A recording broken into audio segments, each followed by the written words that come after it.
Sê gou vir my, het jy al ooit iets op Takealot bestel? Het jy al ooit iets op Shein of Temu bestel? Die eerste keer toe ek op Temu bestel, toe bewe ek, want ek is soos, is hierdie besigheid legit? Wat is my goed nie uitkom nie? Dit, al die goed hardloop mos deur jou kop.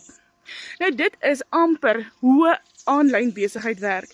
Jy verkoop 'n digitale produk waar hulle 'n fisiese produk verkoop en jy verdien 100% wins.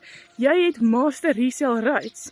Ja, ons almal was skepties, ons almal was bang, maar ek was vasgevang in hy trap van finansies wat net eenvoudig nooit wil uitwerk nie. Maak nie saak wat ek doen nie, 'n mens bly in die rooi. Jy werk jou dood, dis hier, dis daar, dis orals, maar jy is nog steeds stak. So, ek moes uit my comfort zone uitkom, ek moes geld bymekaar maak, en om jou idee te gee, hierdie besigheid kos jou 1/4 van 'n kwart, wat 'n actual besigheid jou sal kos, en jy het nie risiko's nie, jy het nie stoor hier wat jy moet betaal, voorraad, versekering, al daai tipe goed nie. So, as jy wil weet hoe om ekstra geld te maak, comment net vir my geld hieronder. Ek gaan vir jou 'n done for you besigheid program aanstuur, dan kan jy daardeur kyk en vir jouself besluit, gaan ek my lewe omdraai of nie.